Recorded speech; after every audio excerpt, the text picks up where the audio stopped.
Hello welcome to my channel Kavya talk. So పాలకూర చాలా healthy. పిల్లలకి పెడదాము అంటే వాళ్ళు నాకు నచ్చదు, నేను తినను, నా వల్ల కాదు అన్న వాళ్ళకి ఇలా చేసి పెట్టండి. మీ చేత మళ్ళీ మళ్ళీ అడిగి చేయించుకుని తింటారు. సో ప్రాసెస్ చూద్దాము.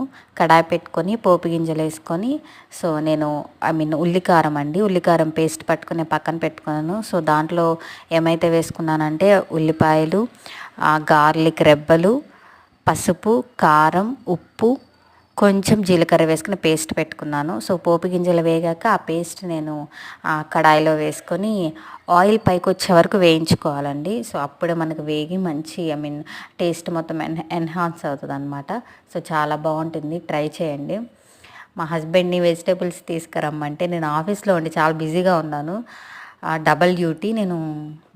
నేను వెళ్ళి తెచ్చుకోవడానికి అవ్వదు. సో నా హస్బెండ్తో నేను వెళ్ళడానికి కూడా అవ్వదు. వెళ్ళి తీసుకురమ్మంటే ఆకుకూరలన్నీ తెచ్చి ఇంట్లో పెట్టాడండి. వాటిని ఏం చేయాలో తెలియట్లేదు.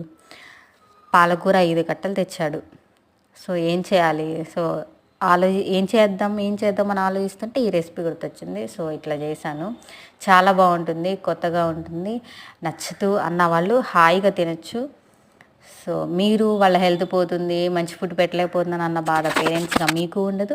చక్కగా పిల్లలు కూడా హాయిగా తింటారు. సో అది వేగాక పేస్ట్ వేసుకున్నాం కదండి, అది వేగాక మనం పాలకూరని చక్కగా చిన్నగా కట్ చేసుకొని 2-3 టైమ్స్ వాష్ చేసుకొని ఆ పేస్ట్ వేగాక మనం దాంట్లో వేసుకొని చక్కగా మనం తిప్పుకుంటూ ఉండాలండి. సో ఆకుకూర కదా, ఎంత ఎక్కువ మనకు వేసినప్పుడు మాత్రం చాలా ఎక్కువగా కనిపిస్తుంది. అది ఉడికాక మాత్రం కొంచెమే అవుతుంది. సో మేమిద్దరమే కదా, మాకు చక్కగా సరిపోతుంది. సో చక్కగా అట్లా దగ్గరికి అయ్యేలాగా మనం చక్కగా దగ్గరుండి తిప్పుకుంటూ ఉండాలండి, లేకపోతే అడుగంటిపోతుంది. చాలా బాగుంటుందండి, ఒకసారి ట్రై చేయండి. మన పిల్లలకి మన హెల్దీ ఫుడ్ పెట్టుకోవాలి కదా. సో పెట్టుకోలేకపోతున్నామన్న బాధ మనకు ఉండకుండా సో టేస్టీగా చేసి పెట్టచ్చు. ఇలా ట్రై చేయండి, చక్కగా తింటున్నారు పిల్లలు.